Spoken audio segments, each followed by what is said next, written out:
Welcome to Just Minding My Business. I am so glad that you're here today. And I am excited to bring to Just Minding My Business Vanessa Hopkins, who is a distinguished career leading global operations and Fortune 500 companies, and who has become a master architect of strategic influence. From her beginnings as a customer service representative to rising as vice president of operations at Prudential Insurance, Vanessa has consistently turned vision into execution. Wow. Welcome, welcome, welcome, my D. I am so glad you are here. And let's jump right in because one of the questions I have is about the influence equation. How do you craft your path to impact your Wow. purpose? Wow.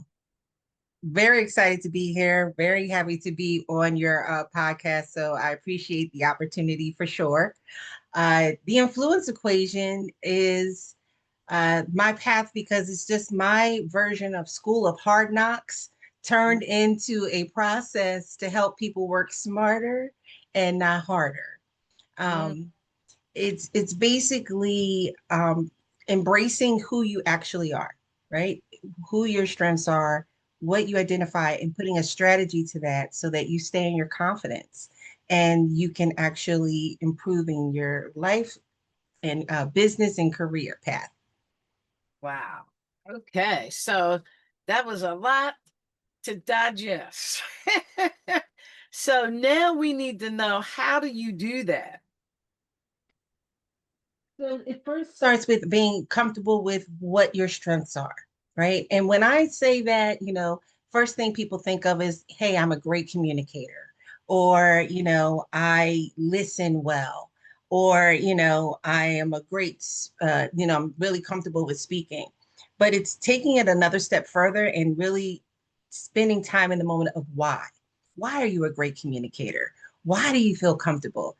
What is the strength that's driving the result that everyone sees that we can equate to those comfort words, right? And so going on that journey and then trying to emulate that in situations where you may not be comfortable is basically the process, so that it becomes a widget in your tools. And so no matter what situation you're in, you're yourself and confident that your strengths are coming through and that people want to hear about it or be your brand ambassador because of it. Okay. All righty. So talk a little bit about controlling the narrative and what's the strategy behind that? Controlling the narrative. Oh, we dream of that a lot, don't we? Yes, we did. Oh, if we could. And the concept is that you can control that by being influential in the situation. So for example, it's kind of, if you're going to a networking group, right? Or if you're meeting a group of people for the first time, uh, being confident of, having a game plan versus just going in and shutting down because, oh, I'm going to meet all these people that I don't want to do, and those type of things, changing in your mind and in your mindset of about, I have a job to do. I have a purpose. Somebody needs to hear my story. I can help someone here, and it's kind of flipping it around so it becomes you exemplified and empowered so that people want to ask you more questions and you want to be able to help other people grow their businesses or grow in that networking or friendship as well. And that makes sense, I mean, because using that example, you're going to a networking event. You're there to meet people, to be able to share your whatever it is you're doing. So why wouldn't you walk in with confidence? Right. And embrace that sometimes you're going to win your best actor award, right? sometimes that's what it's going to be, but that is the purpose of being there. I can't tell you how many times I've gone to an event like I don't think this is for me, and have come out with the most unique partnerships or relationships or friendships because I listened, right? So it's not even about going in there to make sure you talk to everybody. It's about going in there and listening to see, is there an opportunity for me to help someone? With the influence equation, we also kind of focus on what are one or two home questions, I like to call them, like that'll keep you in your safe zone, right? Right in your block. Like when in doubt, pull these bad boys out, right? And that allows you to remain approachable and in control of this of your conversation. And sometimes it's as easy as the weather, because granted, no matter where you are in this world, weather's crazy, right? So Yeah. that's your safe space, but also about what brings you here. You know, that question allows someone to feel comfortable enough that I really just want to know why you're here, and it's just a different approach versus, what do you do? What brought you here today? What do you like? What do you have? And then you're open to your tagline and those type of things, but you're in your confidence because you can take that minute because the other person is talking, and I guarantee you're always going to learn something, and have that goal of, well, I got up, I got dressed, I'm here, and now I'm going to leave with something guaranteed. Yes, yes. And I like that approach. It's comfortable. Right. And one of my concepts is embrace your comfort zone. And I know that's everybody goes, get out of your comfort zone. Do you know anybody that actually ever does? No. No, like we may not like push it as much, but it's our comfort zone because that's where we're comfortable. If we again take a minute and understand, why is it our comfort zone? What does it feed? And then we put a strategy of that to bring that with us in those uncomfortable situations. It's now fuel. It's now your strength, you know? So if you're imagining yourself on the beach with the water, and that's your that's where you find comfort, or working at your desk like early in the morning, why is that your comfort? Because you're more synergized, right? So if you can take that example, how do I get more synergized in this situation where everybody's looking at me and wants to talk? Well, you start picturing, how they used to say, picture and look at people's heads. You Mhm. picture, once I'm done this, I get to go sit on that beach. So let me have my two go-to questions where I can get this done and get back to where I need to be. So it's not about changing yourself. It's just enhancing what's already great about you and using it as a strategic influencer and a brand ambassador for yourself. Yes, yes. And I like that. And it's probably something that's, I guess, at first you kind of hesitate because you don't really know how to structure it. Right. It's overwhelming. Mhm. Yes. Yes, it So is. the best practice I have, and you can even find this on my website, is the 5 whys, I call it. And IT departments sometimes use it to troubleshoot problems. And I use it to troubleshoot me. If we go back to how we started, we were talking about, maybe a strength could be you're a good communicator. Ask yourself that question, why, 5 times. Why do you think it's a benefit?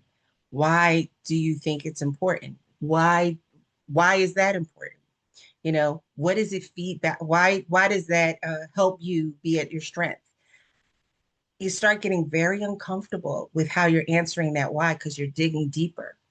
And humans are not built to talk proud about ourselves, right? It's called being, cocky, and you're mm-mm. But if you don't understand what makes you tick, if you don't understand your strength, how do you expect anyone else to embrace it? Right. So when you can get raw, I am a great communicator because When I'm done, I'm always going to have the words that you need because I'm going to keep going until I see that aha moment. That's your strength, that you have a strategy that you can, read people's faces to have that communication go effectively. Now, imagine if we can put like one or two questions to that so that you do it quicker and more effective versus you keep going and going and you lose half the audience that you want, even though it's your strength. So it's about, okay, I am going to dig until I get to that. I see that response from people. But once I see I need it, here's the one, two things that I can do that's going to help me get there faster and make it a more interactive type of relationship and opportunity. Wow. I love that. So let me ask you, if people want to work with you and develop all of this good stuff, how do they do so? I obviously love what I do, right? So I love being a motivational speaker. I love working in groups. I do group sessions on the influence equation. I also do group training for sales, as change management and those type of things. With my website at www.unlockyourinfluence.com. That's where all my information about the influence equation and about all the training and support that I do. I'm a certified life coach and career coach. So I don't separate the two. It's the same person last time I checked. So we kind of put it all together. Um, but also, I'm a phone call away, 267-374-6574. And I just really look forward to helping. I also have some podcast information and some blog information on that website as well. Maybe now. Wow. So let's talk a little bit about the sales side of things because I think and a lot of businesses is that's like the task. How do I make sales? How do I attract people to want to buy what I have? Right. And the biggest hurdle for people to think that way is that they believe it's sales. Mm, I call it education. If I don't know that your product can help me do this, who's at a disservice, right? So sales is about marketing a product, and sometimes you have to create the need or educate the need, or sometimes the need is there. Take water. Water is here. Water is at water fountains. Water is coming out of the sink. Yet there is a billion-trillion-dollar industry on bottled water because they decided to educate us on the benefit of having this water versus that water and the necessity of it all, right? yeah. So it's not necessarily a matter of, oh, is this a need or is this a requirement? It's about if you can focus yourself on the education of what you bring to the table and what you can support, that is the power of it becoming a widget. And assessing the audience that you're talking to and the why for them or for their clients, if you're business to business, is the effectiveness of really investing in sales development. There is a difference between sales development and customer experience. And sometimes we want to try to mix those two together. And that's where you have people that don't feel comfortable with sales, right? Because their strength is more about that empathy and conversation through client care and client management. Sales is about, let me educate you on this product because you want this to be part of it. And let me understand what your need is to help elevate you as well as help grow the business. And you have to be okay with saying that because that's what it is. Yeah, and that's the way exactly. I mean, because I mean, here you are with the product. Maybe people haven't never heard of you or your Right. product. Right. That's true. And and that's what social media is about, right? That's what influencers about. That is what the conversation is about. And if you ignore that part of the business, how do you grow? If you sacrifice your cost revenue and your distribution because you just really want to help, that's great, but that's not business, right? So when you go into a CVS or Walgreens or any, type of business and you go to the counter with your product, do they go, you look so nice today. I think I'm gonna give you a little bit more money off. Or do they or do they scan that bad boy at the price that you picked up and you're going out the door, you Right. know? So there's that understanding of, if I did my homework, if I looked into what the cost needs to be for me to maintain this business and help supply a need, then be confident in what that is and stick to educating people of the value it brings. And Mm. then that is sales that is sustainable, and will help your business grow and help you pick candidates that have the aptitude to help you achieve that goal. Mm. Wow. Wow, wow, wow. That's a really good way to think of it because I like the example you used. You know, any store you walk into, it's what the price is. There's no negotiation, Mm-mm. It nothing. might be a coupon, but there's already been fact. Anytime, how many times you use a coupon and the price went up 20%? So I'm actually, or now you're going to buy in bulk. Like there's a cost assessment that should have been done and tested so that even when you're talking about it, you can talk about it with confidence. I know what my margin is. This is the least amount that I can afford to take and still be in business. And here's the plus. Here's how many how many I need to sell in order to do that. And if you don't do that due diligence and homework, that's where a lot of us get stuck in that head over heart, right? Mm-hmm. Right. So Yeah. this is not to say you can't adjust and allocate for others, but there has to be a cutoff that you know of so that you can be here for the next month and you can be here for the next person because it is a business that is feeding you. Yes. Yes. Absolutely. Wow. That was deep. That was really deep and well said, and it's definitely something for people to simmer on and understand, what they have to do to stay in business. Most get it, but they're especially the newbies, they're passionate, they love what they do, but then the fear of asking for the money steps up. They kind of like second guess themselves. And Right. once they hear a couple of no's, then it's like, oh, maybe I'm overpriced. Maybe this. No, you're just not talking to the right person. Absolutely. And it's also, you can do that check. I did my homework. I did my research. I Hmm. checked on this price. And then there's some where you go, they charge so much money. I'm not going to charge that much because that's just too much profit. That happens, right?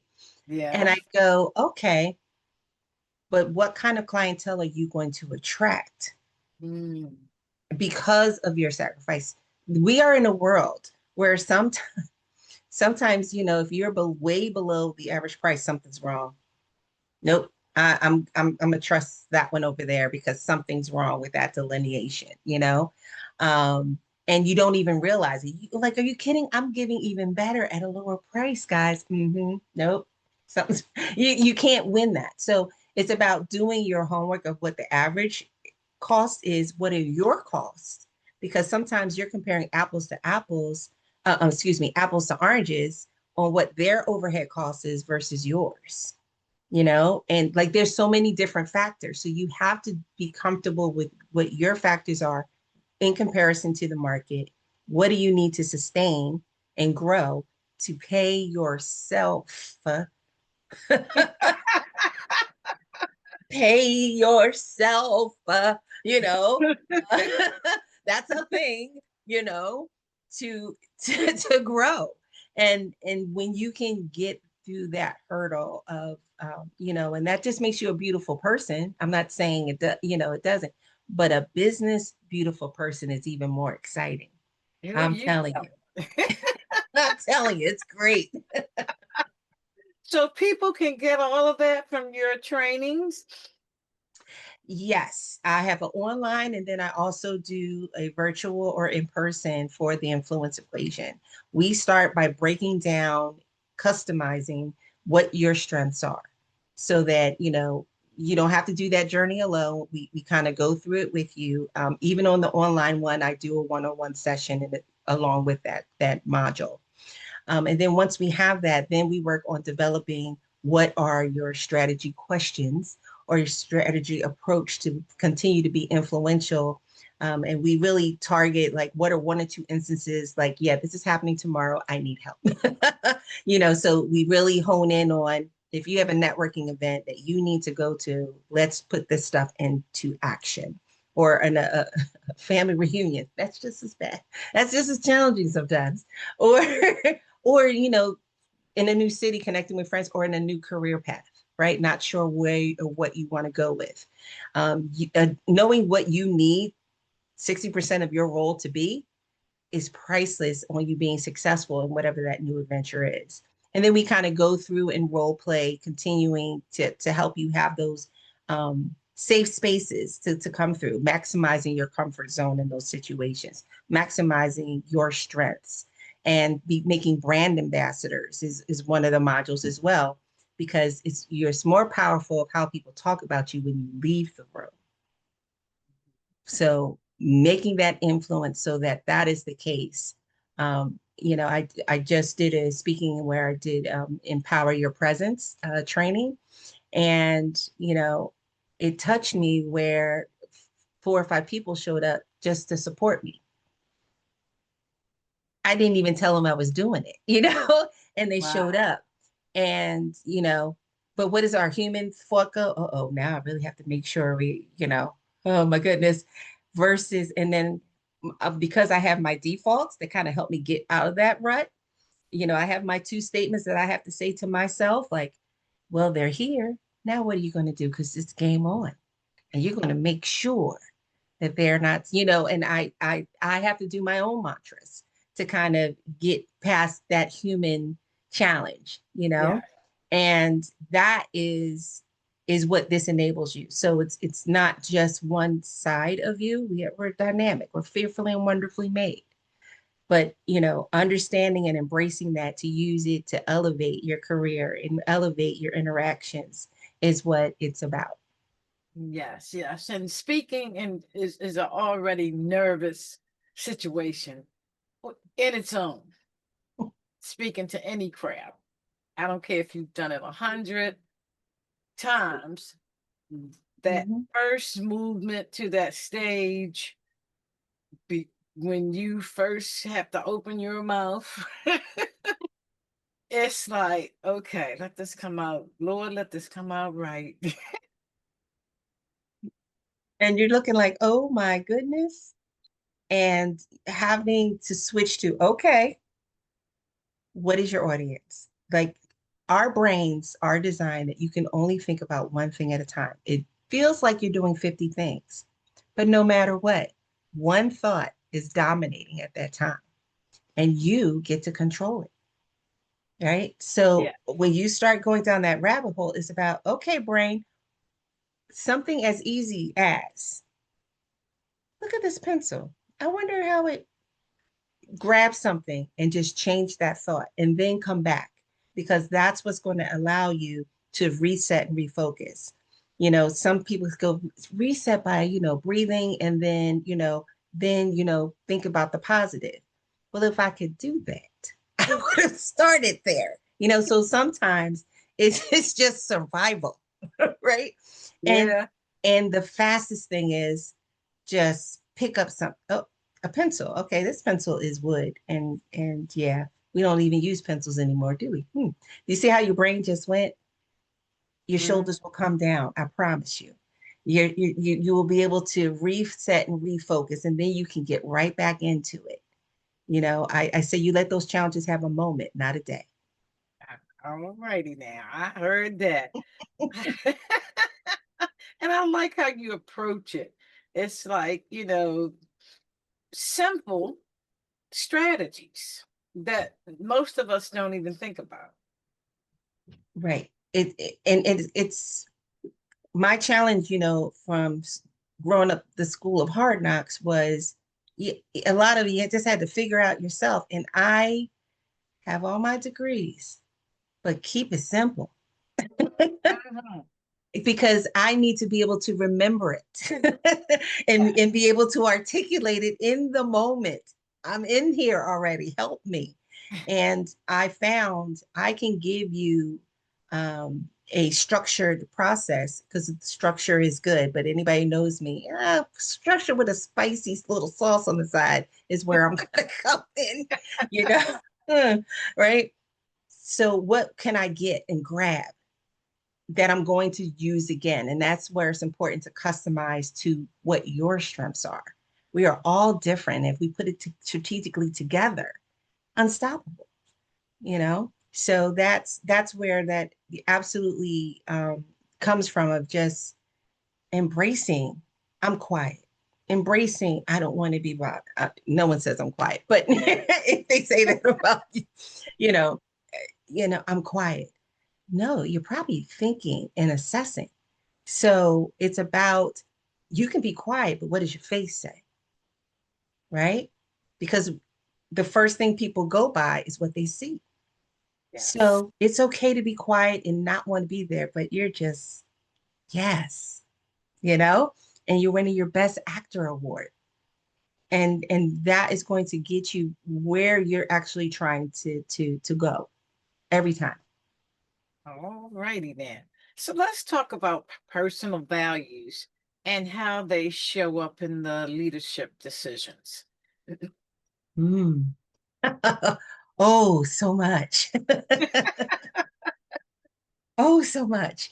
Um, I think the challenge for leaders and the success for leaders is them respecting where they came from, but understanding what got you here won't keep you here, right? So your values have to switch to your responsibilities, right? So they really shouldn't be too far off, but sometimes you get lost in that transition of responsibility where it seems that you must sacrifice values in order to achieve greatness. And that's what delineates where you become a leader or a manager. People follow you or your check clears, right? So it's really about embracing values. Values are your strengths, values are what make you you, and that's when I know I need to go somewhere. If you take my smile, I gotta go, right? You took my smile, I gotta go, right? Nobody takes this. So the values for a leader is about being able to listen better than anybody in the room and then empower the people that are in the room, because that is why your group or department or organization is going to be successful. Because if you're the leader, are you really doing the work that needs to be done? Are you empowering people to help elevate them so that you have that success? What defines success as a leader are the people who want to follow them and the people that you nurture to have more potential within the organization to grow. Yes, and that's so true. That is so true because if people don't want to follow you, they don't want to, they're not going to do the work. They just going to do the bare minimum until something else happens. Right. A key part of change management is to accept that 5% are going to be resistant to change, Mhm. right? There's that 5% that is going to be resistant to change. There's that middle percent where they need that guidance and nurturing and support. And then there's the other ones where you're just grooming and they're ready to go. Right. And being able to balance your team so that you have different thoughts and prospects, but an open space for them to talk is enough work to keep you busy True. forever. True. Forever, you know, uh, because I I used to tell my managers when they would present their team's results, I'd go, who by who is that person, and then what did we set them up for success? What other department do they need to visit? Because they can bring that information back and we can watch them grow. My retention rate had to be my attrition rate had to be higher for internal promotions versus external. That was my expectation, and those are the things that allowed leaders to start thinking a little differently. I don't want to hear about you. I want to hear about the people under you and what you're doing for them, right? That's the value that a leader, helps someone because someone helped you. Someone helped you get to where you are. And what's going to get you now, because you're less in the day to day, you're more in the strategic vision, you're more in the growth of the organization. Mhm. So you have to change that mindset to make sure that that's a part of it. So your values are the core of it, but it's understanding how you tick and how you can influence others to be at their fullest potential. That's a successful leader, in my opinion, because the Yes, business growth and financial growth comes with all of that. yes, absolutely. So tell me, the last time you had a self-reflection that changed the course of your professional path? Oh, 5 minutes ago. No, um, I have to say, the biggest one, I had a couple, but from a professional perspective, is when I actually went through my life coaching certification. That was the best, hardest thing I've ever done because that self-reflection helped me reassess, resetting myself to be in that mode that they use where you put the in it on the airplane, you put the mask on first before you help someone else. Mhm. Too many times it was the other way around. And I'm thinking I'm helping and I'll carry you. Come on, let's go. Where there needed to be a balance, there needed to be a delineation so that I could have that structure that I have to force in my life. um, you know, uh, so I could be there with a better work-life balance. So I could be there fully attentive to my consulting and to my other businesses, the other businesses that I have. And that self-reflection was I'm spinning because I'm trying to do everything and I needed to focus on what is it that really feeds you back? What is it that really you're you're going to be able to give quality to? And that helped me redirect where it's not just life coaching, it's not career and business coaching. That holistic view, for leadership development is who I am and what I am in it, and target and have continuity to the approach, and that's where the influence equation evolved from. What is this? What am I talking about? What am I referring to?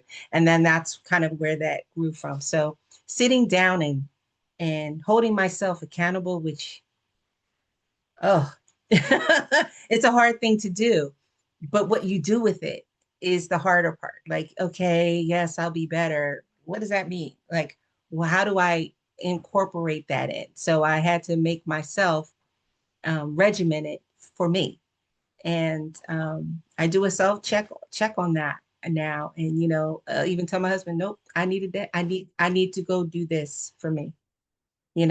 I would never would have been like, I would have been like, okay, acquiesce to, whatever we're doing or whatever we're growing and stuff like that.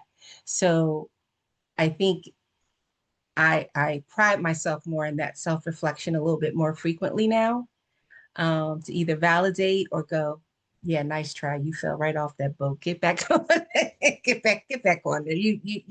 Where are you going?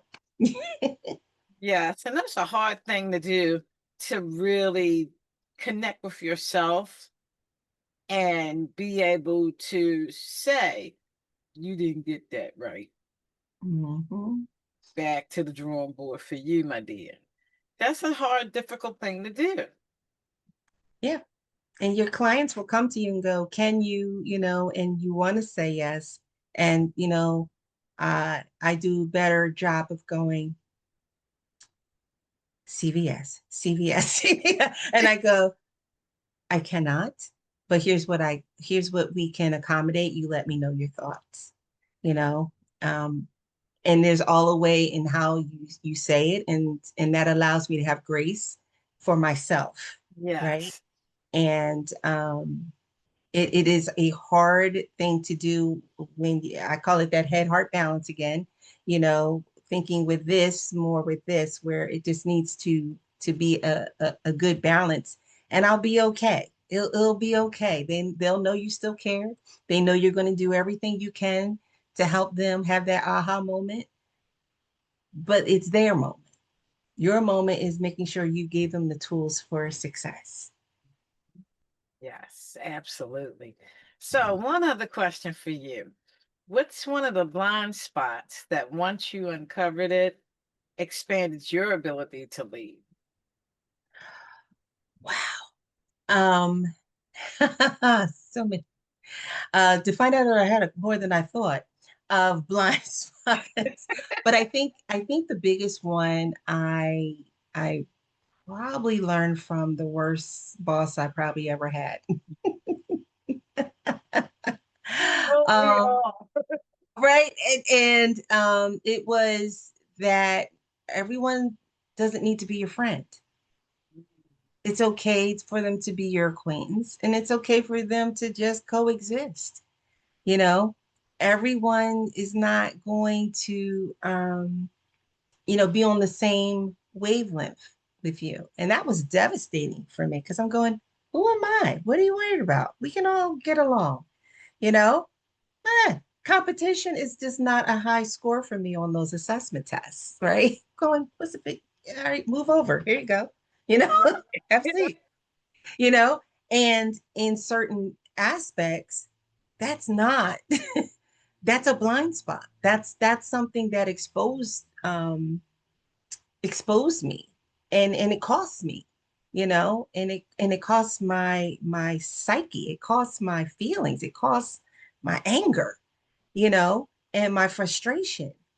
And then you don't think you're feeding it or giving that power, and you absolutely are by saying I'm not feeding it, I'm not giving it that power. You're just sitting there talking about it.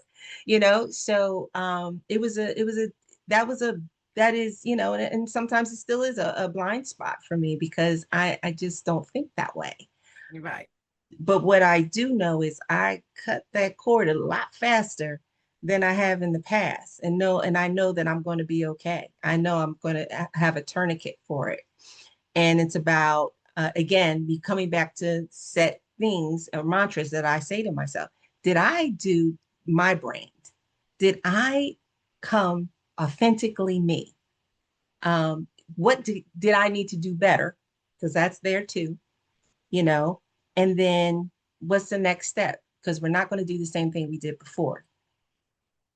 Yes. So those are the things that I have to purposely.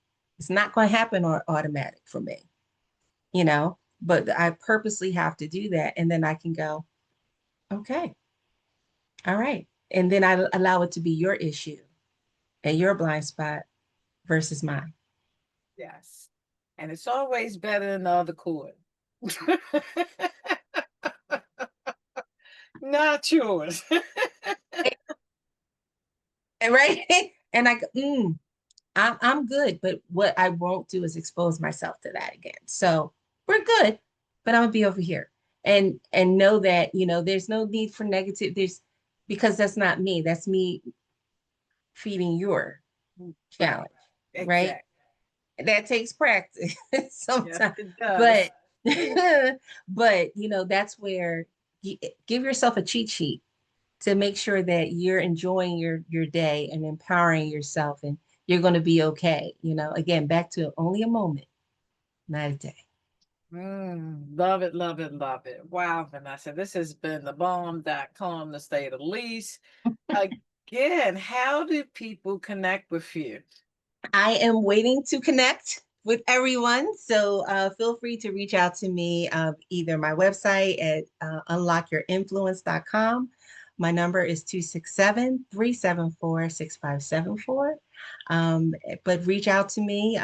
Please, like my page on Instagram is Vanessa Hopkins. You'll find it, Bernessa. But I have some tools and tips on there as well. And then any of my workshops are virtual and in person. And I'd love to have you join. Absolutely. I can't wait to attend one myself because I'm enjoying this conversation and learning some things I need to deal with as well. So I hope that audience that you picked up some things as well and definitely reach out to Vanessa because we all need help. Mm. No one is above help. No one. And if you are, that's the help you need. Absolutely. So thank you so much, Vanessa, for taking time out of your day. And thank you, audience, for tuning in. We appreciate you as well. All right. Thanks for the opportunity again. Absolutely.